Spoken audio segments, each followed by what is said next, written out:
Welcome to Books of the Year. This year we've covered a range of books on Time Team News, everything from the Fenland Garden through to the Roman populace and 7 wonders of the world. We've explored the countryside in 100 objects and even tried to fit all of ancient Greece into an elevator.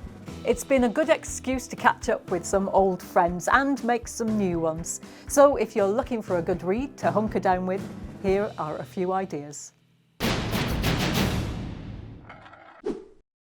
I'm very excited to be able to tell you about my new book, which has literally just arrived. Now, it's published in the first few days of April 2024 by Abacus, and it's called Populous, Living and Dying in the Wealth, Smoke and Din of Ancient Rome. And this is a book I've been working on for several years now, actually, and it's a companion volume to a book I wrote during the pandemic called Gladius, which was all about the Roman army, Gladius, living, fighting and dying in the Roman army, and that came out in 2020. I'm very flattered to say that my friend Tony Robinson of Time Team Days very kindly wrote a quote for it. I hesitate really to say what he said, but it's very generous of him to say a superb combination of wit, first-rate research and panache. Highly recommended. Well, I mean, that's Tony's view, so that's very kind of him. Whether it's actually going to stand up to that, I don't know. I approached the whole topic through various subsections. So, for example, there's the Domus et Familia, which means the household and families, the sex and passion, Cursus Honorum, which means the Roman career structure, the frightened city. Now, that's all about the incredible violence of the streets in Rome. It's a really dangerous place where you might have been knifed at any point, and people lived in real fear of that. You might also just be beaten up by soldiers, and that's actually worth my while bearing in mind or pointing out here that, of course, the Roman army and the emperors do find their way into this book because they're a very big part of the backdrop. But the soldiers are omnipresent, but this is really much more about all the people in Rome, and as far as the emperor's concerned, it's how they were perceived by the Roman people. So you've got the incredibly dangerous streets, which are full, for example, of the wealthy being carried through on their litters by slaves. There's freedmen jostling in businesses. There are slaves running about. These are all described by Roman poets, I might point out, or Roman authors. I haven't made any of this up. It all comes from ancient sources. The poet Martial talks all the time about the spectacular amount of noise. You could hear schoolmasters screeching at their children. One of the things about Rome is it was full of an absolute maze of back streets and junctions around which there were all these tenement blocks, apartment blocks in which people lived.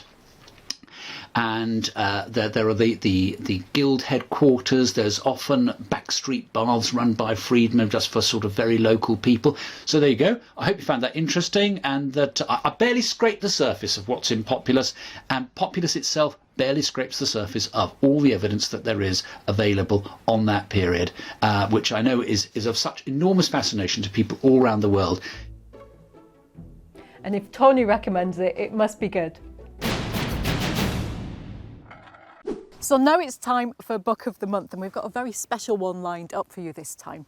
It's Beowulf. Now, this isn't a new book, it's a 1,000-year-old book, although it was originally being spoken a long time before that.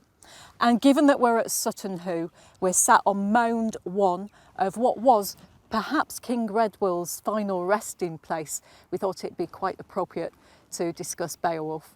I'm joined by Dr. Sam Newton, who's an expert on Anglo-Saxons and on Beowulf. Can you give us a bit of a synopsis about what this story is about? If you boil down the story of Beowulf, it's about a great hero called Beowulf, who's something of a Superman, but mortal, who fights 3 terrible monsters, really scary monsters. First of all, he fights Grendel, who is the precedent for all the nasty monsters right down to modern film. Alien, Predator, they all take something from Grendel. And then after he defeats Grendel in a great wrestling exorcism, he then defeats Grendel's mother, who's almost as terrifying, and thus achieves great things in his early life. And then the narrative fast forwards, and it's the only end that can match for a great hero like him. It's a dragon. These are the wonder tale aspects of the poem. And it's the first dragon of English literature. He's absolutely great. Perfect description of him. Beautifully retold by Tolkien. So that's your basic threefold hero monster killing story, but interwoven into the gaps between that are the heroic legends of the old English homelands and their neighbours, the Danes, a bit further away the Swedes. In other words, from that perspective, Beowulf is a history onto the prehistory of the English. It's really one of the great epics of world literature, where the three hero monster combat scenes become three moments in an idealised mortal life. You know, youthful achievement, having not had a good start, goes on to mature, and then as an old man he still goes out fighting and never shows fear, brave to the last. It was first, well, it was written down, wasn't it, about 1,000 years ago, but Yeah. it's older than that. That's it, that it was composed as we have it in the 8th century in writing, but drawing on much earlier poetic traditions which reach right back to the 6th, even into the 5th century. And our poet clearly he loved that old poetry, the inherited traditional alliterative poetry from the oral tradition, and yet he knew how to write. And so you've got this wonderful alchemy of the two media thriving together. So for me, what's really interesting about Beowulf is how it relates archaeologically, because the 1939 excavations here at Mound 1, it kind of is quite similar to some passages in Beowulf, isn't it? Yes, the opening movement culminates with a magnificent account of a royal ship funeral, which in so many ways brings to life the bare bones of the archaeology here and the events entailed by the archaeology. And it makes the whole magic of ship funeral make sense. You know, the idea of crossing the boundary between worlds, which is one of those powerful and simple metaphors that everybody would understand. So the passage in Beowulf that's really kind of ties it all together is that bit where they describe the funeral, isn't it? Yes, that's right. It's so touching, it's so moving. It reads like an authentic account of a real ship funeral. So tell us about that. Well, you have right from the start. There at Hoover stood Hringed Stevner, the beringed bow of the noble's ferry was ready to take him across the boundary between worlds. It reads a bit like the Grey Havens at the culmination of the epic of Lord of the Rings. And the laying in of the treasure, fortune fetched from far and wide, is exactly what we have here. East Mediterranean connections, Celtic world connections, and not above all the beautiful gold and garnet treasure, where the garnet comes from, it appears, from India. So in a way that some passages from this passage from Beowulf could almost be describing what happened here. Yeah, well, it certainly describes the ideal behind what happened here.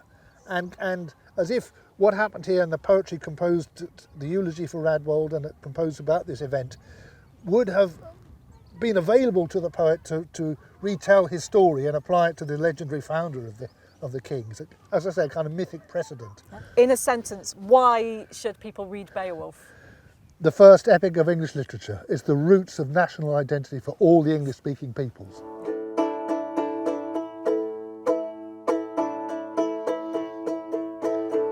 There at Hoover stood Hringed Stevner, easy and outfoos, Avalanches far, our led and thar. Even the most casual of Time Team viewers will know how excited an archaeologist can get by finding even the smallest bit of worked flint. Our book of the month, the Flint Tools Field Guide by Robert Turner, is a brand new guide to help you recognise and identify prehistoric tools. And remember, if you do find worked tools, it's important to record them with an archaeologist or at your local museum. Now, Bob is a flint napper who runs courses at Butser Iron Age Village and a member of the Lithic Society. Hi everyone, this is my book. I'm Bob Turner.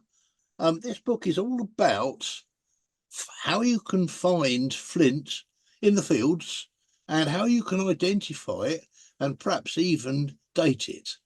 So what you can do is you can find out exactly whether you've got a piece of struck flint or whether you've got a tool or whether you've got both, which would be absolutely lovely. There's lots of illustrations, and to help you towards the end of the book, there's lots and lots of pictures. I mean, the sort of thing that I'm talking about, I mean, would anyone actually have ever picked that up? I mean, it is just a rotten old marley lump of flint, but it's a tool. This is a late Bronze Age scraper, believe it or not. And that edge there would have been used like this to clean the back of skins. And it turns out Bob is no stranger to Time Team. His credits include Sussex Ups and Downs from Series 13. Oh, well, the biggest one that we did was when we did Black Patch, which is on the Downs just above Worthing. And that is flint mines. But the nice thing with what Phil found was he found a little lemonade bottle, because it had been excavated back in the early part of last century, and someone had left their lemonade bottle, and he was very, very pleased to have found this. And if you ever go into Worthing Museum, it's on show there. What I've done in the book is I've actually shown you how microliths work, which is compound tools or composite tools made from little bits of flint, barbed and tanged arrowheads, chisel-shaped arrowheads, leaf-shaped arrowheads, ovates, all sorts of arrowheads that can be found. Awls, axes, going down choppers, chisels, cleavers. So there's a big list of tools. I mean, the book is this size because it's meant to either go in your pocket, or you can put it in the front pocket of your bag when you're walking around, and it's there and it's available for you anytime you like. Perhaps you'll find a piece of flint. Now, for me, it's magic, and I'm sure for you, it could be magic as well. The Flint Tools Field Guide is available now from the History Press, and Sussex Ups and Downs is on the Time Team Classics channel. Archaeologists have been unable to retrace where he was at the time. We're joined by Time Team friend Bettany Hughes. Bettany has joined us on many episodes of Time Team over the years, and she's here to talk about her latest book, The Seven Wonders of the Ancient World. Hello, everybody. How lovely to see you on this platform. So I'm delighted to have been invited here to talk about my new book, The Seven Wonders of the Ancient World, if you can see that. So just a tiny, tiny brief intro. It's been very funny talking about this book because people have said to me, oh, how did you choose your seven wonders? And of course, I haven't got a massive ego. These aren't my seven wonders. These are the seven wonders of the ancient world as listed in ancient times back 2,200 years ago. So it is, you will all know it, but I just might as well run you through the Great Pyramid of Giza, or the Great Pyramids of Giza, the Hanging Gardens of Babylon, wherever they were, whether or not they existed. So I have to say I found it really interesting talking to people about this book, and the one that they've all remembered is the Hanging Gardens of Babylon. You will all know it's the only one for which we don't have hard and fast archaeological evidence. So it could have been in Babylon, or these could have been in Nineveh, 100 miles to the north.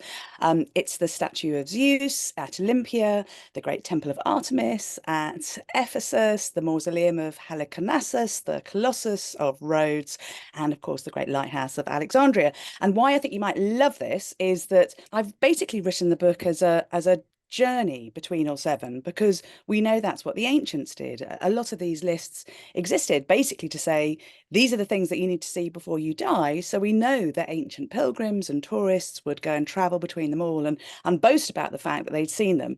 So I've done a journey between them, and I've also been looking at the new archaeology around them and trying to work out not just why they were built or how they were built, but what they meant to the world that built them, and what wonder means both to us and to the ancients. So that is The Seven Wonders of the Ancient World. I hope you love it. It's taken me years and years and years and years and years to write it.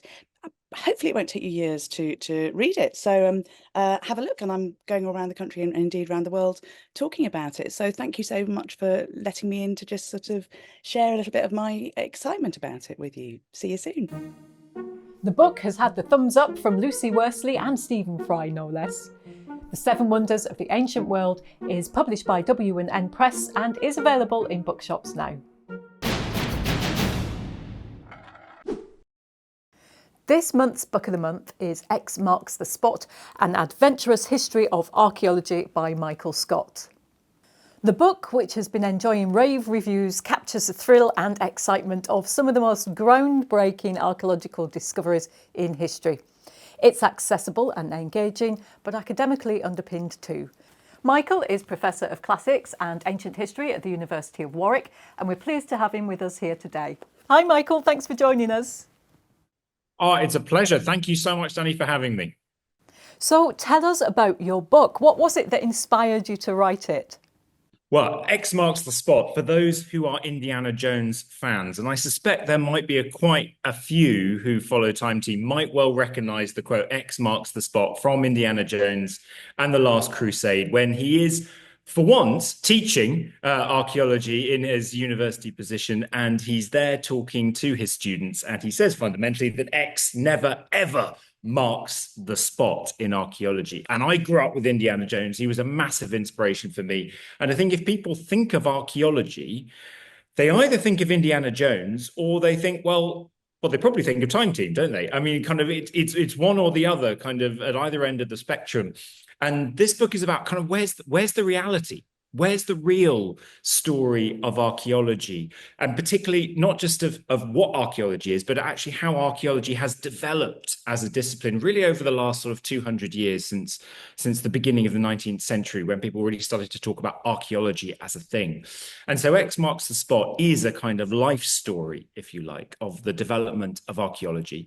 And it's told through 8 stories of amazing and extraordinary discoveries that have been made by different people in different places around the world through that 200 or so years. And it brings us from the beginning of the 19th century. The first story is the discovery of the Rosetta Stone in Egypt back in 1799, right the way through to 2023 and ongoing excavations that are taking place right now. And in those 8 stories, what I hope we get is a sense on the one hand of some pretty Indiana Jones-esque narratives, and adventures, but also kind of really bring to the fore the heroic realities of archaeology, where actually discovery isn't that zip into a site, immediately find the crucial thing you're after, and then leave again in the Indiana Jones model, normally destroying the archaeological site that he's been in. Indiana Jones in some ways is the worst possible model for archaeology.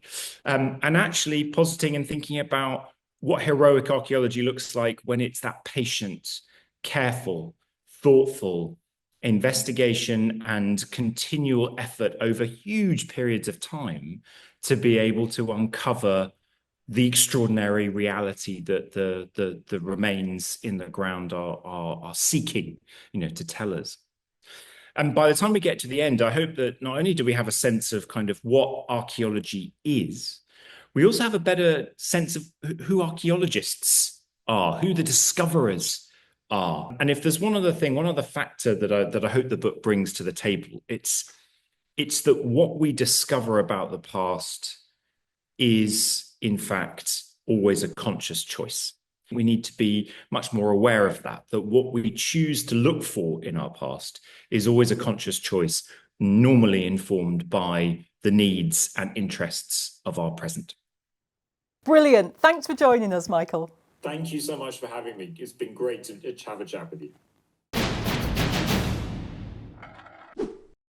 Join a thriving worldwide community of Time Team fans on Patreon.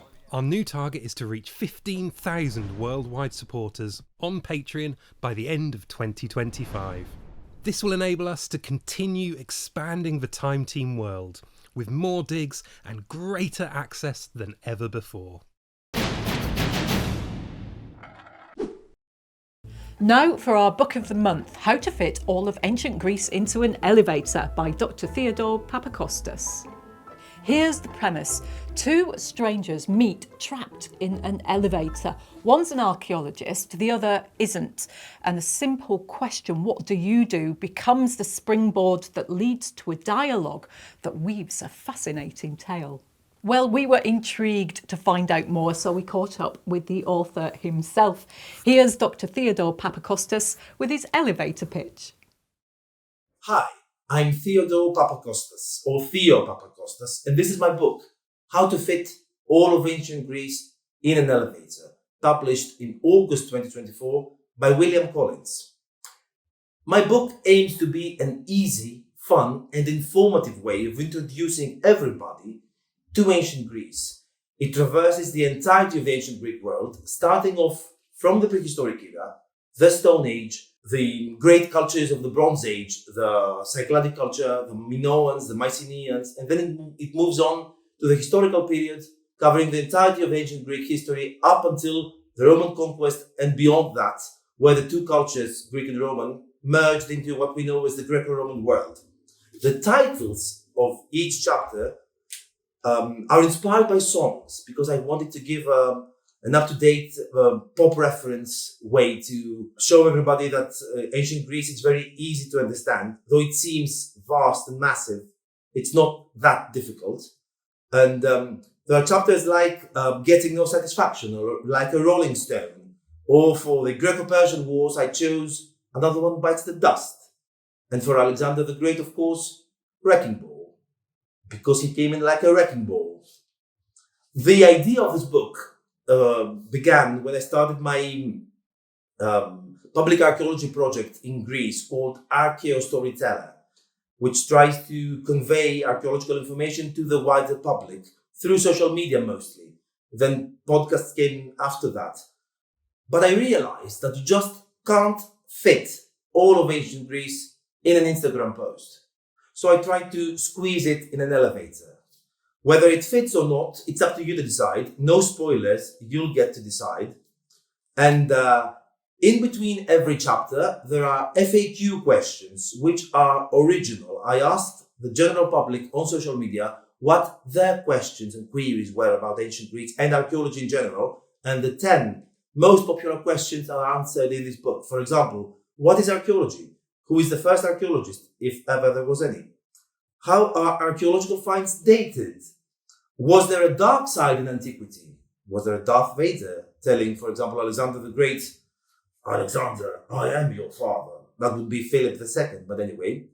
Why is mythology such a mess? What is an excavation's most important find? These and lots more in How to Fit All of Ancient Greece in an Elevator. I hope you'll enjoy it. How to Fit All of Ancient Greece into an Elevator is available now via William Collins. So this month's Book of the Month is A Brief History of the Countryside in 100 Objects by author Sally Coulthard. And I'm joined by Sally today. Hi Sally, how are you doing? Hi Dani, I'm really well. Nice to be here. Nice to meet you too. Now this book looks absolutely fascinating. It's right up my street, this. History of the Countryside in 100 Objects. Can you tell us a bit more about it? Absolutely. So it's called A Brief History of the Countryside in 100 Objects. Really, it covers a huge archaeological span from about 12,000 years ago right through to modern day. And it's talking about our rural past in Britain and why the landscape is as it is. I wanted to talk about rural archaeology and rural history because for me, it seems like a landscape that's really ignored in terms of history, written histories. I live on a farm in the sort of depths of North Yorkshire, and I see every day the remnants of lives that have been lived here, whether it's bits of farming equipment, whether it's changes to the landscape, whether it's structures of a village, all these kind of things, these sort of material remains are all around me. And I wanted to write a book that wasn't going to be about maypoles and ploughs. The history of the countryside is much more interesting than that. So I talk about crime, I talk about child labour, superstition, sacrifice, I talk about all the animals that we have in the countryside and our relationship with them, why churches are where they are, why villages are set out as they are. I've tried to pretty much cover the whole gamut of the sort of human experience. Do you want to talk about a bit more about the layout? So the book is divided into 100 objects, obviously. The clue is in the title, but my idea about the book was that I wanted it to be 100 kind of almost distinct little essays. But I also wanted it to be a book that was not only accessible and really easy to read, but also kind of took a really detailed historical and archaeological journey. So it does start at the beginning and ends in modern day. And through that, each object does link into the next.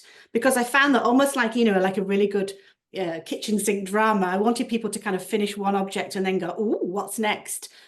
I think what's great about this book, I know you were just saying that it's linear, starting from early prehistory going through, but actually you can dip in and out of it because each object has its own mini chapter. So if you've only got 5 minutes, you can just have a quick read through. It can sit in your downstairs toilet if you want to and dip into it whenever you get bored, but it does worth it. I personally think it's worth sitting down and reading all the way through because it's actually a rip-roaring journey.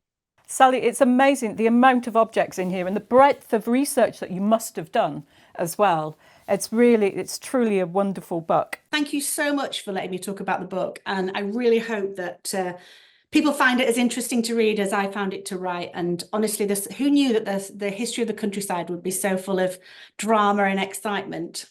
Thank you for joining us on Time Team News, and hopefully we'll catch up with you again soon. You're very welcome, Dani. Nice to speak to you. You too. Thank you.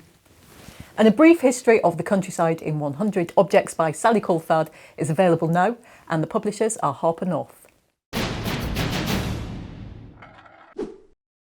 This month we're catching up with another old Time Team friend. It's Francis Pryor and his latest read, A Fenland Garden, creating a haven for people, plants and wildlife.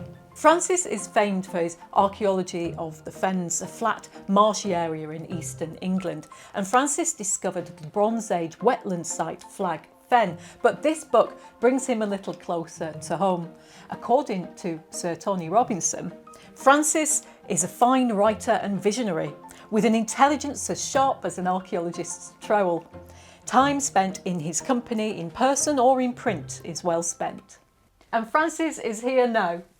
Hi Francis, this doesn't sound like your typical archaeological material. Tell us more. I started writing this book because when I'd written lots and lots of books about the archaeology, I suddenly thought, well, what's the point in writing about the past if you can't judge it from the present? As an archaeologist, I'm used to measuring things down from the layer of grass and topsoil at the top and going down and down and down. And what I'd left out in my archaeological writing was the layer of grass and topsoil at the top, so that you can judge what lies below. So that's what this book is. It's a layer of grass and topsoil, which has kept me sane for 40, 50 years. And when I was being an active archaeologist, inevitably you'd come across these arrogant, bossy people who usually come from a university somewhere and would tell you that you're doing everything wrong. And instead of doing what my natural instinct is to give them a wallop, you don't. You go back to your vegetable garden and you dig a plant of potatoes, sticking your spade in the ground. And at the end of it all, when you've been very grumpy, you've got a delicious meal of lovely potatoes. So they're great places, vegetable gardens, to vent your spleen and enjoy yourself. So you put this all in a book? Well, I've actually laid this book out as we laid out the garden, really. So it's done historically, and it starts off here with Maisie standing in the field entrance leading into the garden in 1992. And then we have the construction of the house. We spent the first night in there on Christmas Eve, 1994. And we now have, there's a centre spread of the garden with sheep and lots of roses. There are hundreds of different roses. And it's a historical account, but one that it's a little unusual. And then bottom right there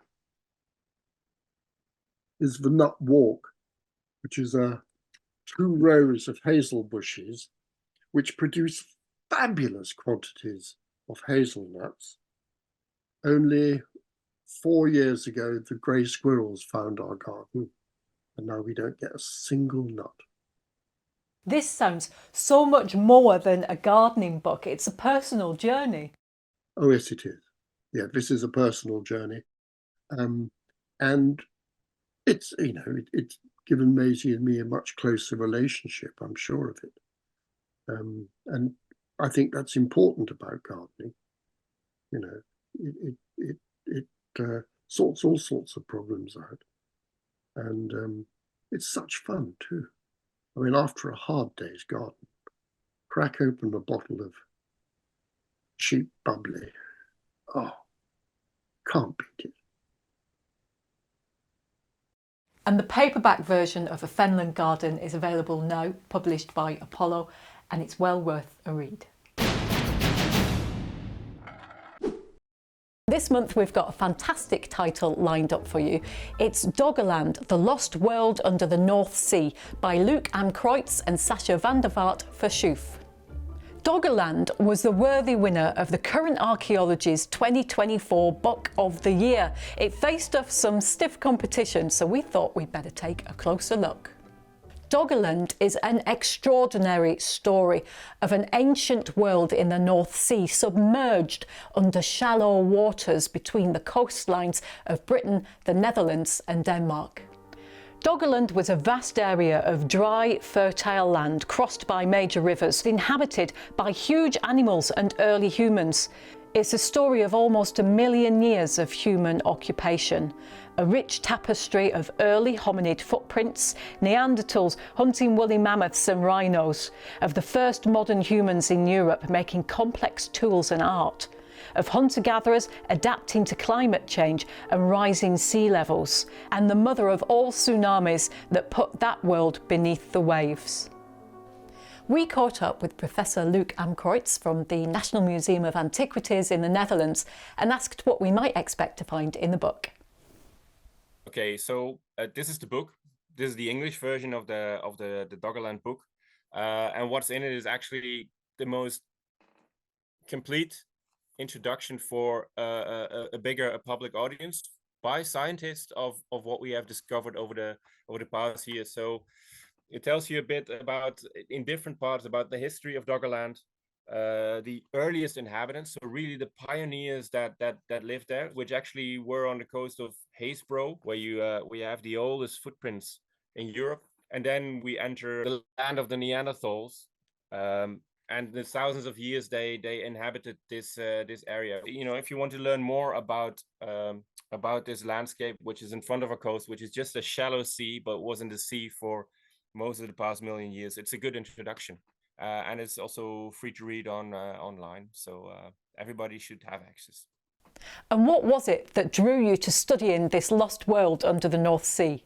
Our museum has also for decades been involved in documenting the finds that come from Doggerland. So it was already on my list, and we had a small working group with which we sought out actually new people that discovered things on the beaches or in the fishing nets. And from that actually sprang the idea, there is so much now, including the finds that came from the UK. Wouldn't be interesting to do an exhibition on it, especially since I work in a museum. That seems like a logical thing to do. So we got it into the schedule, and then that became a major thing, and we had the exhibition in 21, and it's still traveling the country now. So it's been to 5 or 6 smaller museums, and everywhere people like it. Apparently it's a topic that lands really well with a bigger audience. It has the same allure of an area, a landscape which is lost, which you can't get to. And of course we are dealing with mobile hunter-gatherer communities, but we're also dealing with almost 1 million years of human habitation in an area which at its largest was 300,000 square kilometers. So it's huge. It's like this huge piece of the puzzle in Europe, which is missing from our history books. It's in the center of Europe, and we know hardly anything about it. We're just scratching the surface right now, which is really exciting. But yeah, I hope to create more awareness for this. It's great that you've made this book available online for free so it can be accessed by a wider audience. Everybody should be able to, you know, to take in new discoveries and to at least online, but sometimes also through downloads, be able to have access to the full material. So yeah, so that is important to us as a museum, because we also think it's a collection, it's also information, it's also science that is, you know, it is done with public money, so it should also be available to a wider audience. So yeah, that is very much what we believe in. Yeah. The book is published by Sidestone Press and is available in bookshops now. It's also, as mentioned, available online.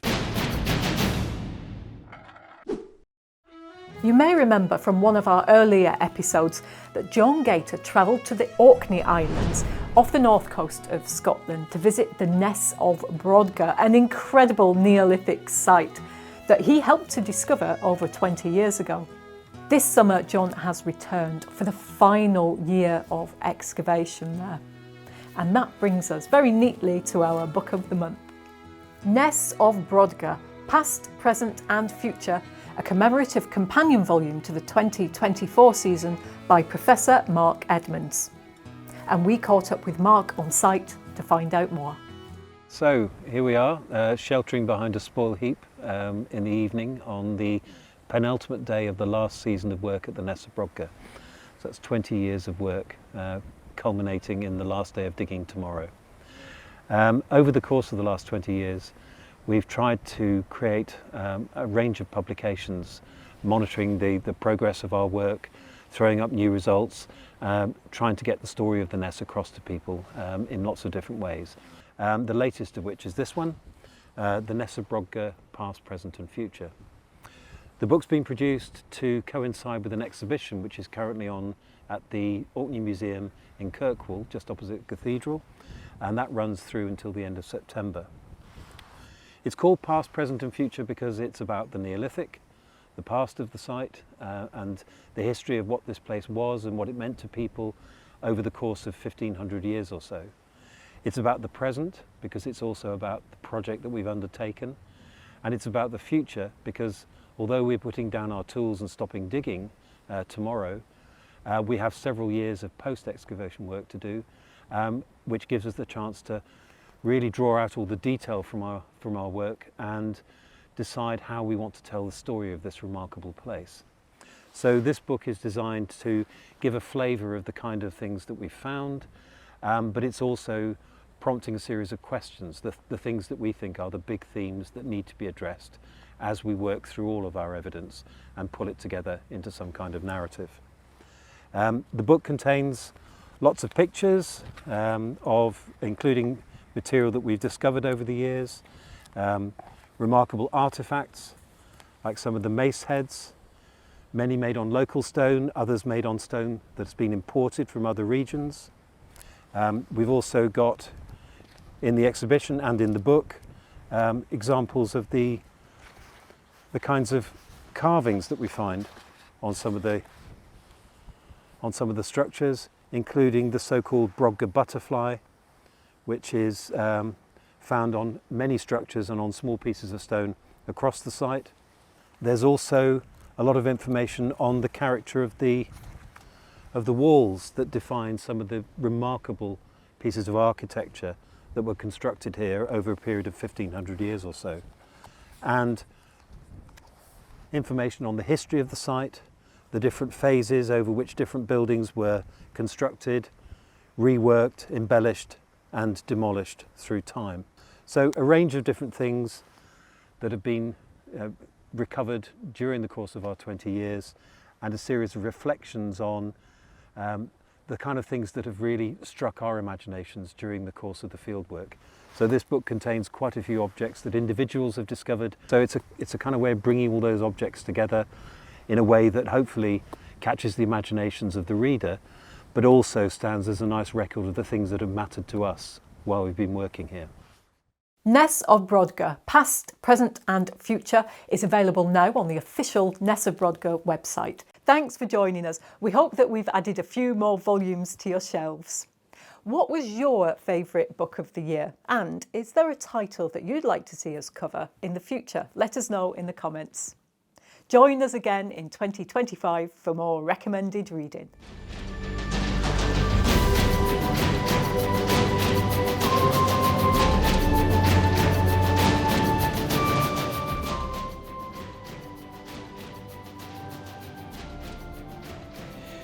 Join Time Team on Patreon to access exclusive 3D models, masterclasses and behind-the-scenes insights.